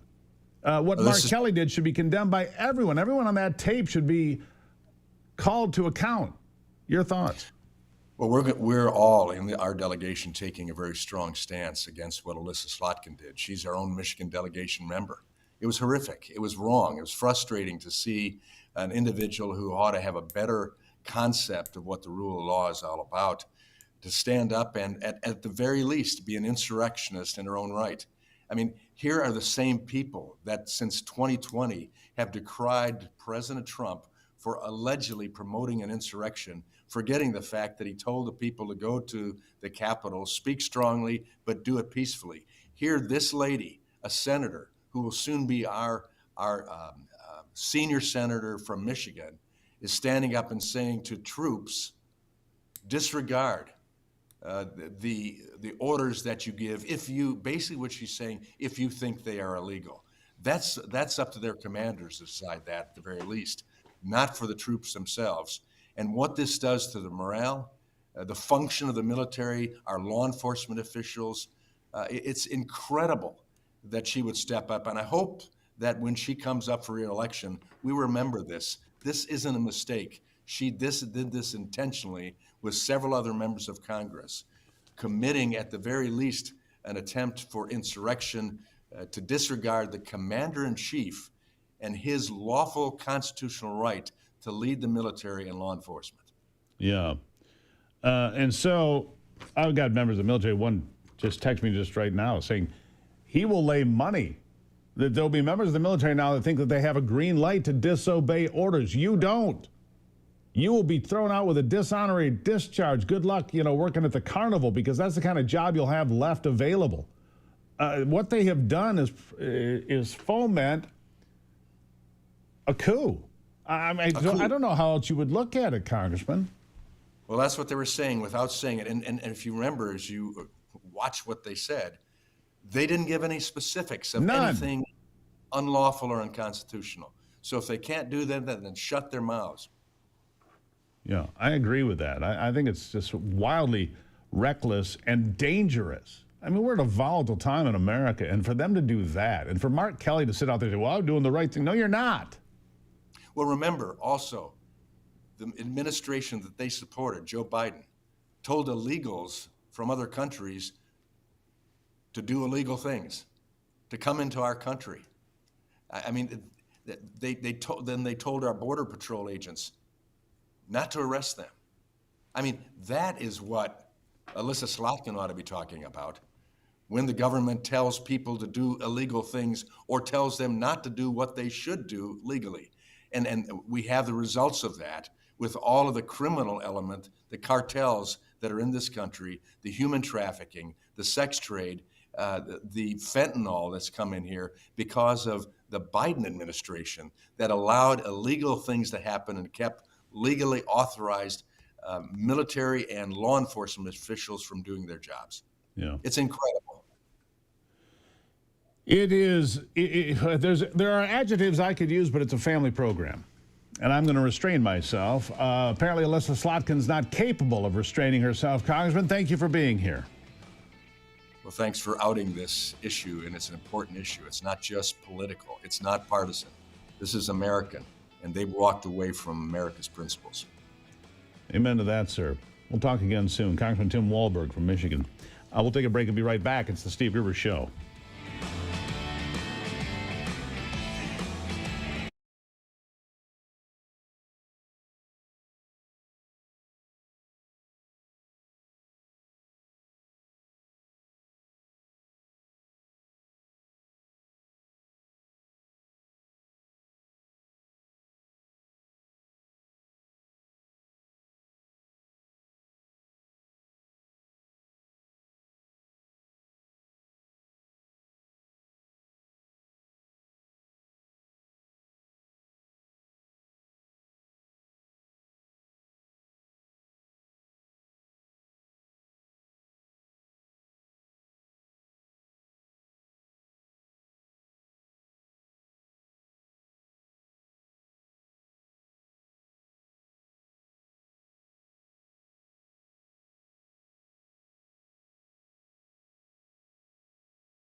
All right, my next guest, I got to know when I was living in the state of Ohio. It's a lovely place. It really is, except for all those Buckeyes. But other than that, I love Ohio. Ken Blackwell is with me, native of Cincinnati, board member at the Club for Growth. Ken, welcome back to the program. It's always good to be with you, brother. Always good to have you. I want you to weigh in on this thing. I was just talking to Congressman Wahlberg about this. Half a dozen Democrats saying to military personnel, you don't have to follow unlawful orders. They repeated, don't give up the ship, kept repeating this. Is that not fomenting revolution? Is that not fomenting an uprising, insurrection by very definition? Isn't it in violation of U.S. code as well? I mean, it's outrageous to me. What are your thoughts? I think it's outrageous, and yes, it's trying to, in effect, a mutiny, an insurrection. Look, command and control is the essential tool and line of communication within military forces. President Trump is the commander-in-chief, and through a false narrative, these guys are trying to effect a disruption in that chain of confusion, and in effect, they are, I think, calling for a major lowering down of our defenses, and that's a problem. Can you imagine? Can you imagine what would have happened on MSNBC or the New York Times if a Republican during the Biden administration, if they'd done the same thing? A half a dozen Republicans came up and said, "Don't follow unlawful orders." During Biden's time, they would have. Their heads would have exploded. Of course, their heads would have exploded if a member was texting back and forth to Jeffrey Epstein, or another member had taken $5 million and stolen it from FEMA, all of which happened in the last 3 days, we found out. Good Lord. You're absolutely right. But look, this is what they've tried to disrupt Trump's first administration and now the second, and they're trying to get him off course. But this is a president that understands that, one, you can't have a nation if you don't have borders. You can't have robust citizenship if, in fact, you have floods of illegals coming across the borders. He's a president that understands that capital seeks the path of least resistance and greatest opportunity, and the reason that he had us on a strong growth trajectory was because he understood the nature of capital, and he understood, fueling economic growth and job creation was important. And that's why this president has used tariffs, and he's starting to refine his use of tariffs as a surgical tool, making sure that we protect the unlawful dumping by menace like China, that he, in fact, actually not reproduces, but expands manufacturing in our country and job creation. And so, look, I've really appreciated how he is now starting to zoom in on those things that are driving groceries up, our gas up at the tank. And so he's resumed, energy dominance. Sure. He's, in fact, zeroed in on now, I think, making sure that we protect, those things that drive up the cost of groceries. One of those things, like tin cans, is one of the things here on the list that I know tin cans. People don't think about tin cans being a concern, but they are, aren't they? Tin cans, just like fuel. People just think about gas at the tank. But if, in fact, you don't deal with tin cans and the price of gas, which has an effect on fertilizer, which has an effect on the price of groceries, this president is zeroing in with a laser focus on those things that can, in fact, get us growing again. And I'm appreciating more and more his now narrowing his attention to those the sort of surgical use of tariffs, which I know he will then zero in on making sure Yeah, that the growth of the impact of 10 all of these things will though, have on the American family, right? we have to dial in on affordability, and if we do not, there's going to be a price to be paid at the ballot box in November. It's all about the cost of everything right now, and when Donald Trump pivots away from foreign policy, these are things he needs to focus on. Ken Blackwell, always appreciate you being here. Thank you very much. Thank you, Steve. All the best. Good to see you, my friend. Yeah, we've got to look. You don't think about things, pallets, tin cans, the things you don't think about, how the whole world moves. The whole world moves on pallets, for example. Well, if the price of wood goes up, the price of pallets go up, the price of your cornflakes go up. If the price of tin goes up, other things go up with it in the grocery store and elsewhere. You got to keep track of all this. You know that stubborn ache that never quite goes away? The one that ice, heat, and pain pills barely touch? What if you could target it at the cellular level instead and numbed it? That's what TheraBlue is designed to do. TheraBlue is a next-generation pain-relieving peptide gel that works deeper than the skin surface. Powered by AQA Aqua molecular delivery technology, delivers peptides and botanicals directly into muscle tissue for legitimate lasting relief. Its hero ingredient is copper peptide. It promotes collagen synthesis, reduces inflammation, helps accelerate and repair. NAD Plus restores cellular energy to aid recovery, while Methylene Blue protects your mitochondria and supports endurance. Natural extracts like MSM, turmeric, white willow bark, arnica, and ginger soothe inflammation, while menthol, camphor, and eucalyptus oil deliver instant cooling relief. It absorbs fast and leaves your skin refreshed. Apply a thin layer, massage until absorbed, and let your body experience lasting recovery. Where do you do this? The Wellness Company, of course, twc.health/Gruber. You'll save 10% by using the promo code Gruber. Use this TheraBlue to move freely again. twc.health/Gruber. More of your phone calls on a Free For All Friday after this.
All righty, let's get back to the phone lines. I'm just say Brock, I appreciate your efforts today, but we're going to go to the phone lines where Tim in Ohio has been waiting patiently. Tim, good morning. Welcome to it. How you doing, Steve? I'm good. What's on your mind? Well, a few things. I heard those Congress and Senate members that used to be in the military, and the thing that they do not understand, I wore a uniform for 20 years, 7 months, 14 days, active duty, combat, SAR, and you're not allowed to disobey direct orders because if you're in a combat zone, you can be put in a firing squad and terminated because you are not allowed to just do whatever you want to do. The Uniform Code of Military Justice dictates and stipulates. Article 92 is for subordinate writing up a superior officer. Article 91 is for a superior officer writing up an enlisted person that's a lower rank. And the Code of Military Justice, you're not allowed to do that. And I would bring every one of those idiots back on active duty. I would court-martial them. I wouldn't throw them in a prison cell. I would throw them under it. Fort Leavenworth, Kansas, is a military federal penitentiary that if they could put them in, or even better than that, let's send them down to Gitmo and put them in one of those cells down there. Because I have never in my life, and I never thought after wearing a uniform and retiring in February 29th of 96 that I would see so many communists, socialists, and the bad thing about it, Steve, if it was up to me, I'd fire all of them on both sides of the aisle.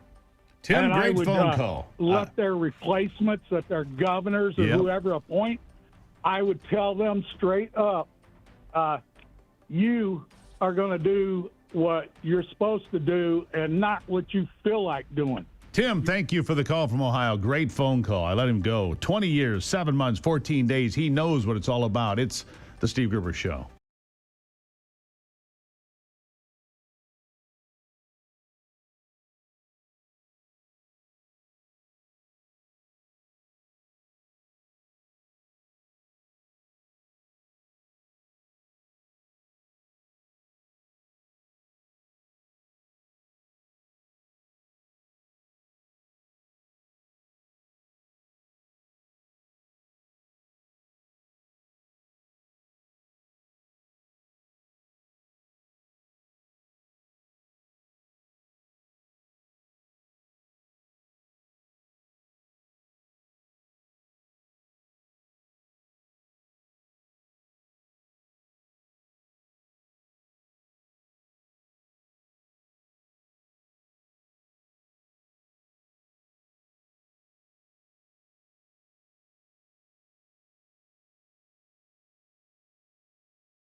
something to make you look around and say, hey, you know what? I live in a pretty great country.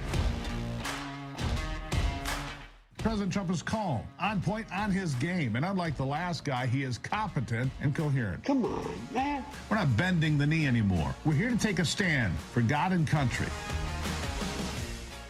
This is the Steve Gruber Show. And welcome to it. It is the Steve Gruber Show on a Free Speech Free for All Friday, taking your phone calls. God bless America. Glad to have you here. We'll get to those phone calls, fighting for you from the foxhole of freedom. Here are three big things you need to know this hour. Number one, Republicans in Oakland County are calling for Alyssa Slotkin to resign after her outrageous comments about telling the military to ignore orders. Number two, Jake Lang, activist, came to Dearborn looking for a fight. He found condemnation, according to Michigan News Source. And number three, Ma'am Donnie will be in the Oval Office today. That's number three. So we'll see where it goes from there. As Donald Trump and the socialist, communist mayor-elect of New York City will be there. We'll be watching that closely, all right? Brock, who do we have lined up? I got confused as who's left on the lines there. We have Jack in Toledo, Calvin in South Carolina, and Ronnie in California. All right, let's start with Calvin. Calvin, how are you today? Calvin, are you there? I guess he's not there, Brock. All right. Jack is next. Jack is next. Jack in Toledo, who really isn't in Toledo anymore, my understanding. Jack, how are you? I'm doing great. How about you, Steve? I'm doing good. Hey, Good. I want to say that I agree with the last, whatever it is, 4 or 5 callers. I think that if the senators and Congress representatives who made that treasonous, seditious video are on active duty in the reserves, they need to be court-martialed. They need to be charged with conspiracy to commit an insurrection. Clearly. They need to be disqualified by the 14th Amendment, and the speech and debate clause doesn't cover them because it wasn't done in the well of the House or the Senate. Let's see. The enumeration in the Constitution of certain rights shall not be construed to deny or disparage others retained by the people. Is that? Oh, that's Article 9. I'm sorry, 14. What do you refer? All persons born, da-da-da. Which part of Article 14? Down towards the bottom where it talks about the insurrection or rebellion clause. It's what Nancy Pelosi was very carefully calling January 6th an insurrection, so that he would be disqualified for future office. No person shall be a senator or representative in Congress or elector of president and vice president or hold any office, civil or military, under the United States or under any state who, having previously taken an oath as a member of Congress or as an officer of the United States or as a member of any state legislature or an executive or judicial officer of any state to support the Constitution of the United States, shall have engaged in insurrection or rebellion against the same or given aid and comfort to the enemies thereof. Correct. There it is. So they've all taken an oath of office. They've all pledged their loyalty to the Constitution as a part of being a part of the armed services. Yeah. That was just the short one. The long thing that I want to talk about is the economy. All right, go, because Anthony needs a pep talk today. He's getting clubbed like a baby seal over here. So I sent you some data on Twitter, and what we have is the Trump revolution is beginning again. We have more full-time jobs than we did last year, about 1.5 million. We have about 300,000 more than last September, but we're off the peak of 29+ million that we had in February. So you broke up a little bit. Yeah, hold on. You broke up a little bit. 300,000 what? More part-time jobs than last September. All right, so okay. But we're down off the peak of 29 million in February. So the Trump conversion of part-time jobs to full-time jobs has started again, just like it did back in 2017. We have 4 million more manufacturing jobs than we did when President Trump took office the first time. Now, we're off the peak from 2023, but it's been on a slow decline for 2 years. under former President Biden, and So, it is up since January. Let me ask you this, Jack, 'cause I only got a little bit left here. Looking at the economy, of course, the markets have taken a bath here for the last few days, but we're only off 5% from the high, which was only a couple of weeks ago. People are like, the markets are doing terrible. We're off 5% of the all-time high today, right? And if you're getting clubbed, then you're invested in dangerous places. Where do you see the economy going? That's what I need. You got about 20 seconds. October is a traditional month for the stock market to swoon. November and December, we will see it surge as people are funding their IRAs. And they're selling off profits right now, trying to figure out what they want to buy for next year. That's it. November, so December the economy surge. is good. All right. Yeah. The economy is good. We'll eventually get out. The consumer confidence, they weren't talking about it when it hit an all-time low under Biden. Of course they weren't. All right, I got to leave it there. But I appreciate the optimism. See, Anthony, everything's going to be okay. I told you.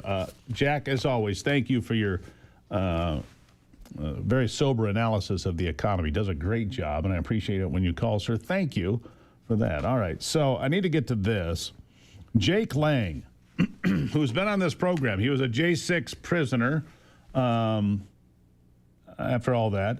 He came to Dearborn looking for a fight. According to MichiganNewsSource.com, my news company, he left with something else, condemnation. Jake didn't find support among conservatives who spoke out about his stunt to join a Christian march where he announced he would burn a Quran and cook bacon. But Lane isn't a stranger to controversy. He spent time in prison, like I said, for his involvement at J6. President Trump pardoned Lang. He told Muslim members of the city of Dearborn City Council to get the F out of the country. Videos of Lang's actions have gone viral all across social media. One video shows him getting punched while marching. Another video shows a bunch of young Arab men surrounding Lang after the march ended at City Hall. "This is not America," Lang shouted into the camera as agitated Arabs shouted at him. Widespread condemnation. Let's see here. Traveling halfway across the country into someone else's city to throw bacon and burn religious icons, all while live streaming and holding a cross and an American flag, is not what it means to be American or Christian, said Anna Hoffman, Michigan-based conservative social media influencer. Defund whatever movement that was. Hoffman's been critical of Muslims that denounce America in the past. In April, she posted, "We live in one of the rottenest countries that has ever existed on earth." That was Malcolm X. "Do they know they can go back to the countries they came from since it's so bad here," Hoffman wrote. So she's not exactly, somebody who's... Chris Long, state GOP grassroots vice chair, also posted a statement. "The garbage accomplishes nothing. It doesn't advance conservatism. It doesn't move voters. It doesn't build bridges. All it does is divide, inflame, and sabotage the real work being done by people actually trying to unify voters and win elections." I agree with that statement. Yeah, I agree with that statement. And James Dixon from the Detroit News wrote that Lang spends a lot of time outside of his home in his home state protesting and filming himself. He makes a spectacle of himself constantly.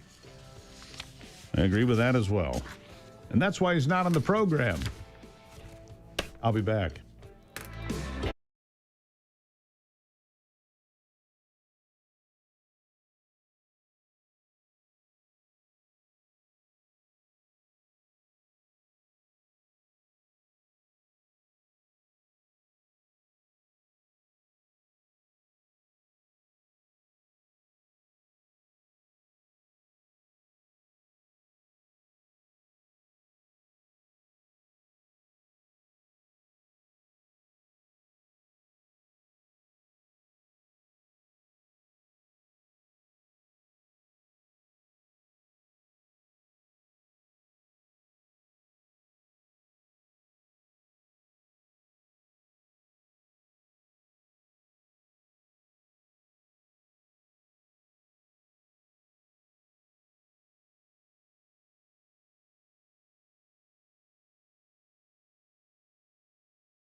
All right, me and my next guest are old enough to remember a lot of things because me and my next guest are old.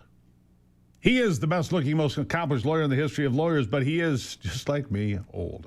Doolin is here. Steve Doolin, how are you? I'll take that, even though you're better preserved than I am, but I'm doing well.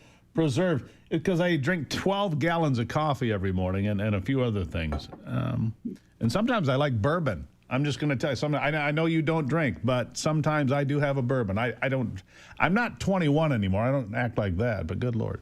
Anyhow, Doolin, let me ask you about what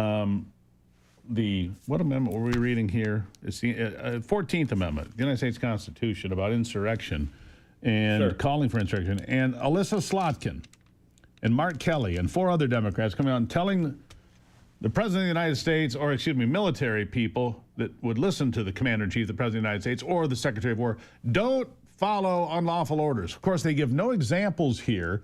They're openly agitating for insurrection. How else could you look at this? How can any honest person look at it any other way?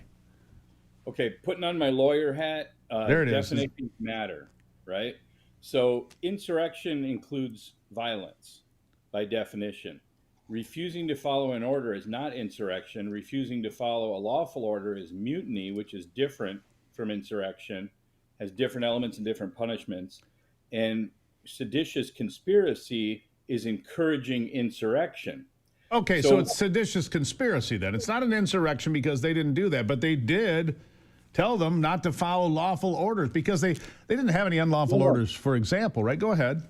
No, but they were careful with their language, right? So we've got really both sides are kind of wrong about the language here, right?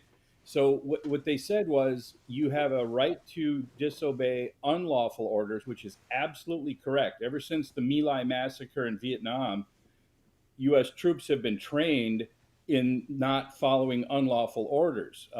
Every member of the military... Wait. Let me stop and circle that then. They have been trained not to follow unlawful orders, and so therefore I'm going to just say that they haven't been given any because they haven't refused orders. Go ahead. Well, but here's the thing. So as you may recall, I was a soldier. I'm a former Army infantry sergeant, right? And I also got involved with we had the 200th birthday of the Constitution when I was serving, and we had special training materials, right? So here's the thing.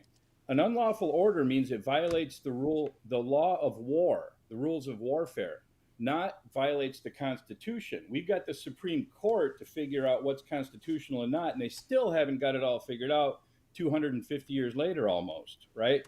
So if you're a frontline serving member of the military, you are supposed to refuse orders to do things that are manifestly unlawful, such as firing on unarmed civilians, presenting no immediate threat, that kind of thing, right? Obviously, no atrocities, no Nuremberg defense, doesn't work. We don't get to say I was just following orders while doing heinous things.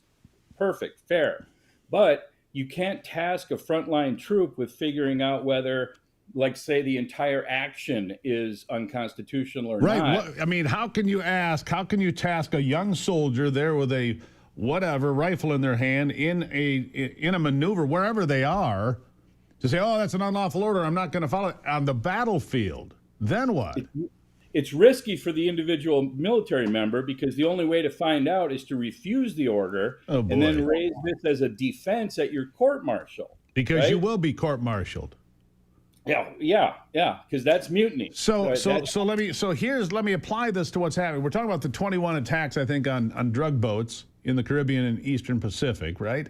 And so however you're operating, I don't know which weapons they're blowing these boats up with, and you say, that's unlawful, I don't believe those are enemy combatants, whatever your argument is. If you refuse an order in a place like that, you're going to get a dishonorable discharge following your court-martial, maybe a stay in Leavenworth.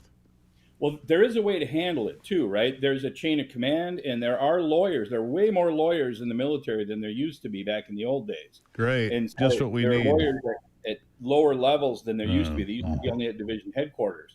So now there is a way to say, I don't think this is right way before. Like, you know what you're going to do on the mission, and you can try to refuse a mission. That's nowhere near as critical as refusing in the heat of battle, literally, right? Right. And it's possible to be removed from the mission. It's possible to get a legal opinion from a higher headquarters to talk to the next level in the chain of command. So there is a process.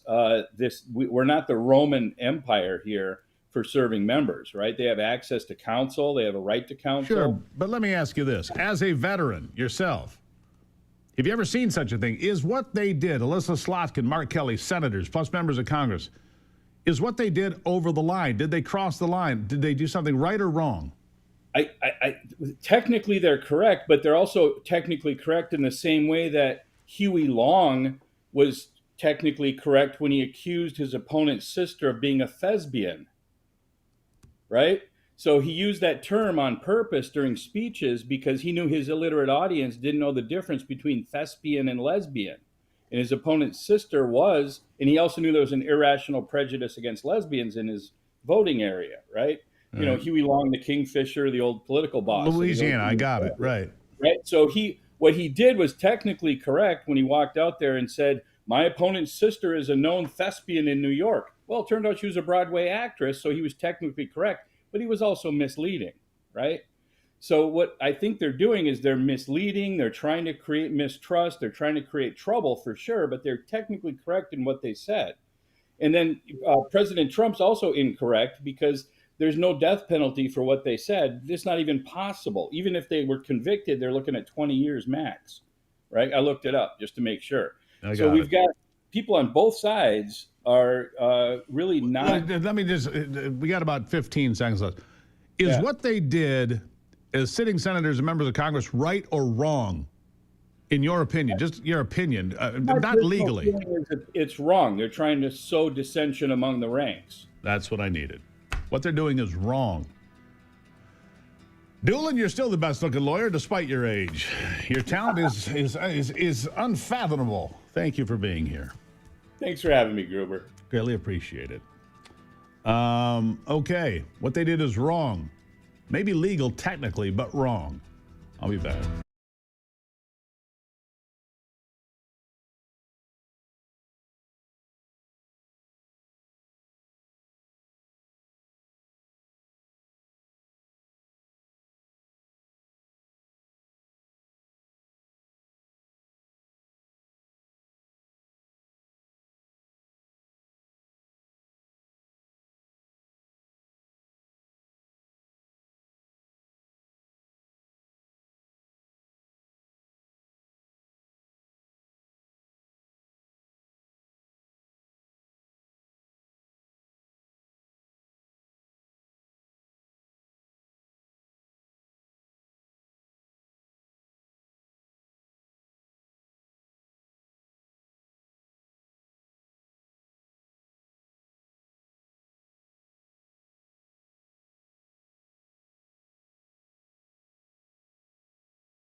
All right, we're going to dive back into the lines. Ronnie has been very patient today in the state of California, or whatever state he might be in today. And Ronnie, welcome to the program.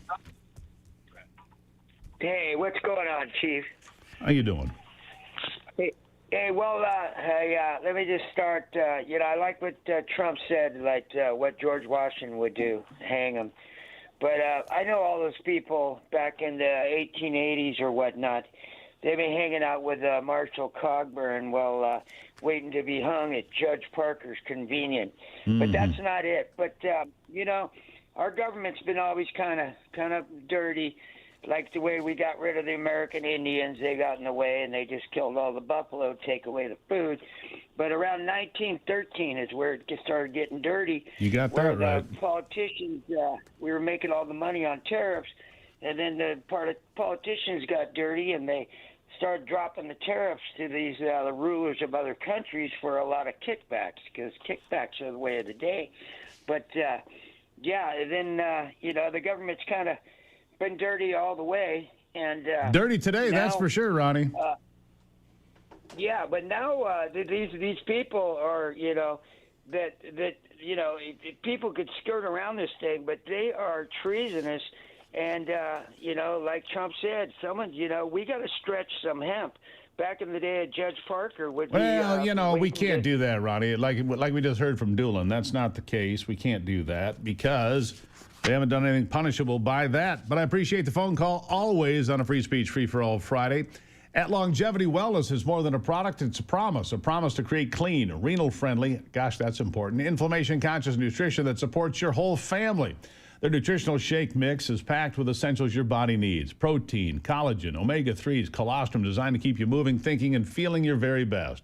Nutrition you can trust from their family to yours. All you have to do is visit longevitywellness.co/Gruber. Take the first step toward living longer and stronger. Use the promo code Gruber10 for 10% off your order today. We use it every day in this house, and Anthony, he loves it too. Longevity.co/Gruber. Find out about this wonderful nutritional shake. Good stuff right there. We'll be right back.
All right.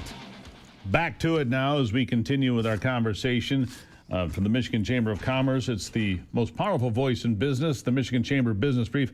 Zach Rudat is here, the Director for Legal Reform at the Michigan Chamber. Zach, nice to have you on the program. Hi, good morning. Thanks for having me.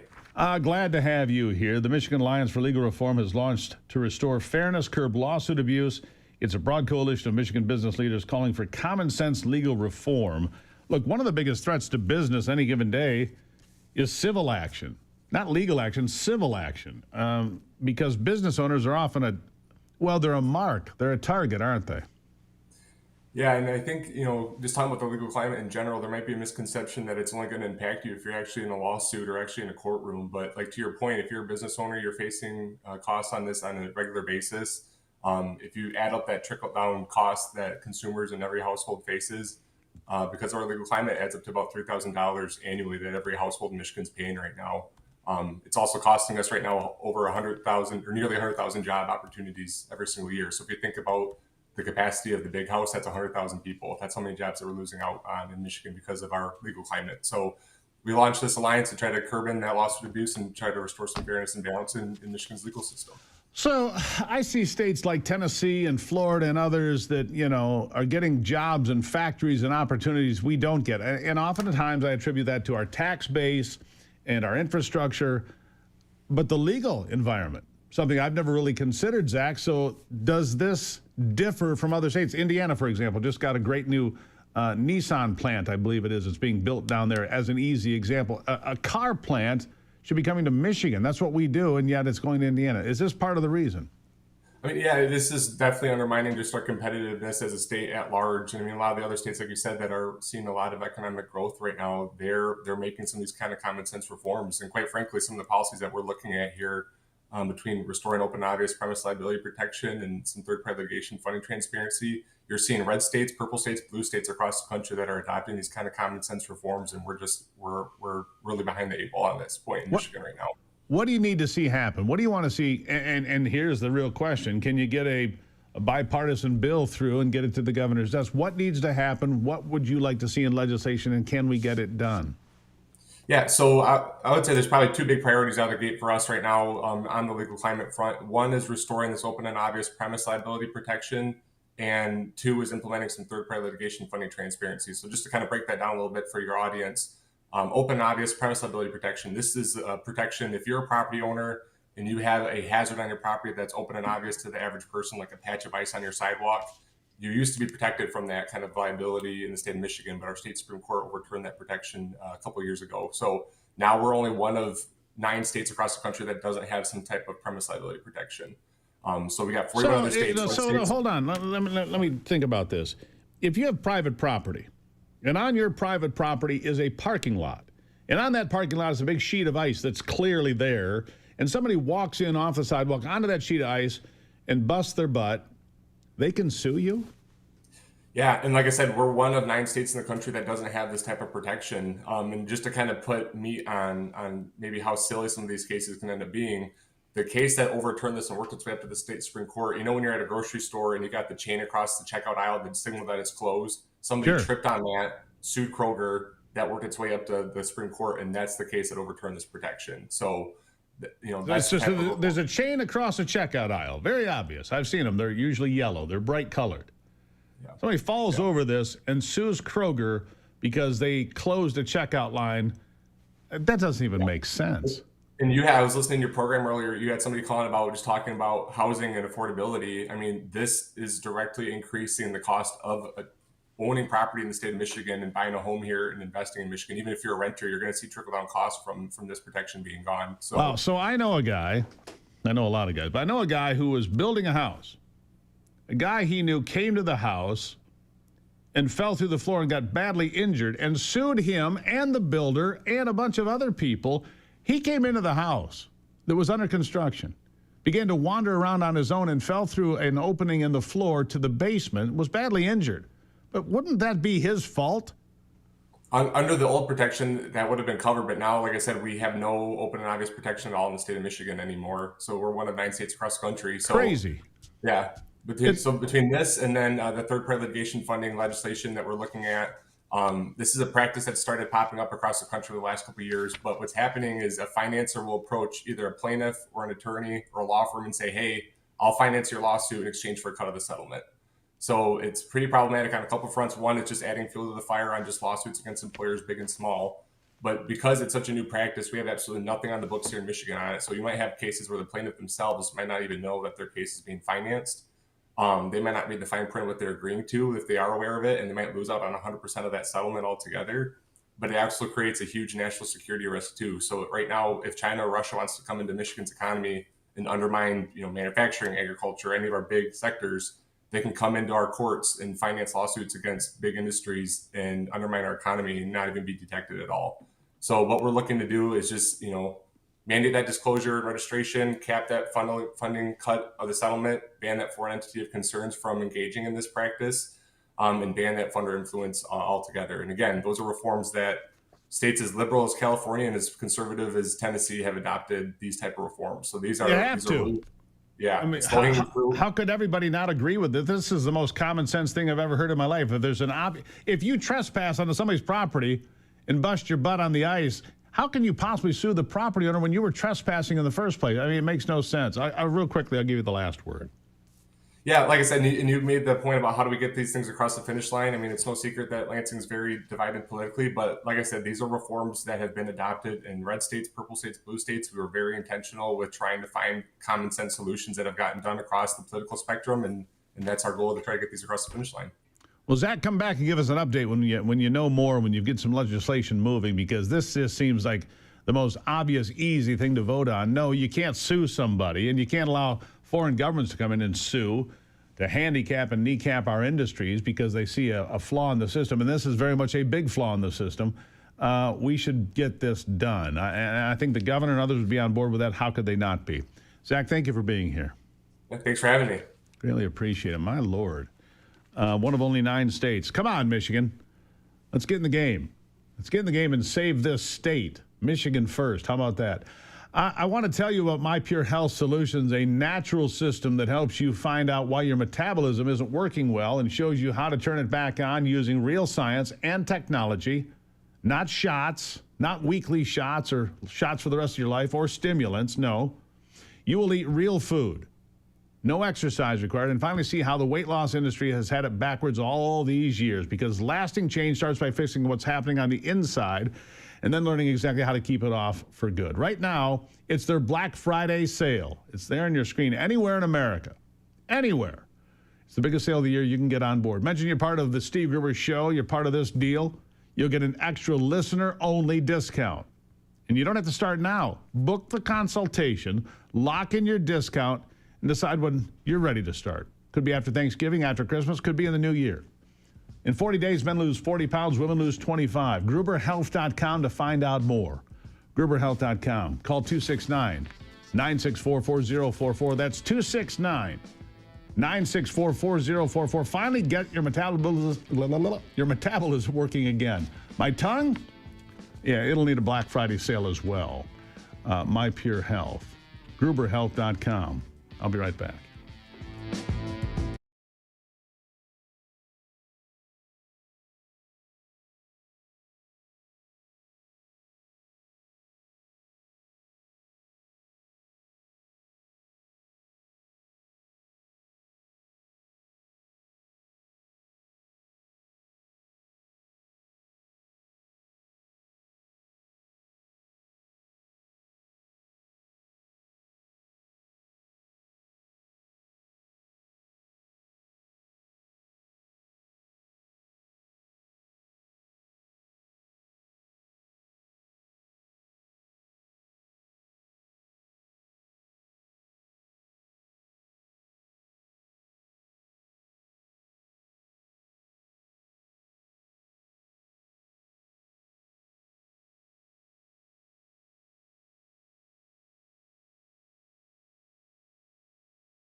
All right, so from one of my great guests on the program, Nick Hopwood, I get this. The market is only down 5% from the high, which was like 2 weeks ago.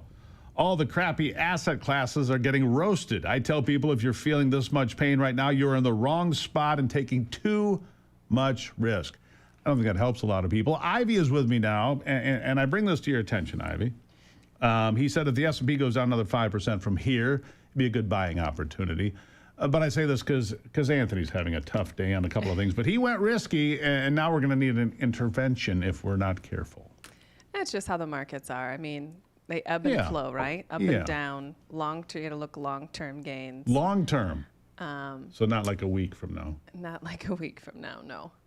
But no, I mean, I think this is, volatility is some volatility is normal. The crypto markets are in the tank, but that's not like it's never happened before. So true, it happens. And I'm not freaking out. I think our accounts are doing just fine. Our crypto's down significantly, but whatever. Well, it's fine. Yeah, crypto. Well, it was down to what, 60 a year ago, and then it went up to 125. That being Bitcoin is an example of crypto. Who knows? Mm-hmm. I don't know. We That's why you have anything. a diversification of your portfolio. I mean, you can't be all your eggs in one basket, or if you lose big, then unfortunately you don't have a lot of fallback position. I've always looked at crypto basically as playing the ponies. I mean, it's gambling. Right. Because I'll be honest, like a lot of people, I don't understand it well enough to say, oh, this is going to happen, that's going to, and I see predictions that are all over the board. So do you, right? So who knows? Yeah, Bitcoin at $1 million a coin or something like that. Yeah. And I maybe in 5 years that could happen. I don't know. I mean, I know that there's a lot of legislation and a lot of things that are happening right now to build up the market, the crypto market. And adopt crypto, correct. And adopt crypto. So that's all in the works. I also, there was I think just moments ago, there was a caller that called in just to say, hey, things aren't that bad, Right. And I'm also hearing that a lot of the manufacturing investments that have come into the United States, many of those jobs will start to come online in mid to 2026. So 2026 could be a pretty stellar year in terms of jobs, in economy. That was Jack, by the way. Things like that. Yeah. Jack called. He used to live in Toledo. He has moved. I'm not sure where he is now. We call him Jack in Toledo, but anyhow. So we don't need an intervention with Anthony yet. We'll be all right. Anyhow, what else you got today? So I brought this to your attention the other day, and I don't think our listeners know this, but that app Uber Eats? Yeah. So America is buying food on Uber Eats, and the price is being set by an algorithm using your personal data. So depending on where you are, your income, things like that, something that might cost somebody $5 could cost you $10. Wow. So here's the problem with that. So if you live in a big fancy house in a big fancy subdivision, they'll charge you more than people that are living in the cheaper part of town, a few miles away. But here's my question that occurs to me when you say that. So the people in the big fancy house hire a babysitter from the other part of town that's a little less fancy. She comes and she's at the fancy house and orders Uber Eats, and she's getting drilled with higher prices. I don't think it has to do on your geolocation. I think it has to do with your personal data, tracking, because as we know, your data is being sold all the time. Yeah, thousands of times a day. Depending on what you're buying, what your purchase habits are, it's very clear you have this digital stamp of, well, if you can afford these things on Amazon or, whatever, name your places. So that's what they're looking at. But New York actually put a Algorithmic Pricing Disclosure Act, a first of its kind protecting consumer protection law that took effect in November 2025, so not too long ago. This law mandates that any business operating in New York, including apps like Uber Eats, must predominantly notify users when prices of goods or services are dramatically adjusted according to algorithms and that incorporate personal data. So they have to tell you that to disclose. I don't like it a bit. I mean, the thing is, a meal is the cost of a meal, right? That's not the part I don't like. The part that they just know so much about us all the time. And unfortunately, we agreed to this as soon as we put this cell phone in our hand, and we carry it everywhere that we go. We make purchases on it. I mean, we've given this information away for free. Yeah, that's it. I'm going to the bar. That's it. It's over. But I want Anthony, you to hear go? something really quick. This is actually really funny, and you'll get it as soon All as right. I play this bite for you. Anthony, go ahead. You're drinking Dr. Pepper right now. That's exactly right. That stuff is good. It's got sugar in it, and two doctors have told me that if I drink it, I will die, but they died first. Okay, so that's proof that it's good for you. Yeah. So you think you think that this drink has helped you live to this age of 104? Well, evidently, because everybody tells me it has too much sugar in it, but since I've been drinking 3 a day for 50 or 60 years, evidently my body needs sugar. I don't take any medication. They can't still find anything wrong with me. Elizabeth says other than giving birth and getting her tonsils out, she's never been 104 years old, drinking 3 Dr. Peppers a day for 50 years. Doesn't seem 104, does she? She does not. Wow. I just was like, yeah, okay. Can we get Dr. Pepper?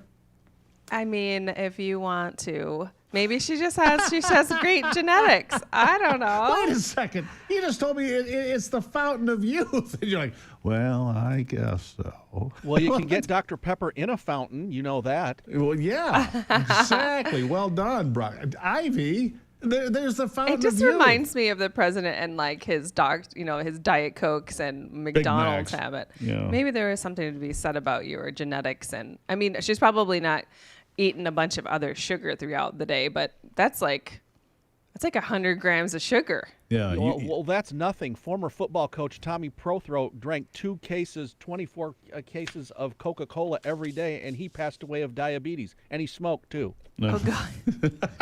He was a world-class bridge player there's the extreme, right? There. Okay, so filterless Pall Malls and Dr. Pepper for the weekend. All right, I got it. Start smoking. On one side, but only 3 Dr. Peppers, guys. Right. On one side, you have the 104-year-old that's surviving the 3 Dr. Peppers a day. On the other side, they're dying of diabetes. So. Ivy, I got to run. I'm going to get a Dr. Pepper. Love you. I love you too.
All right, so here it is for Anthony.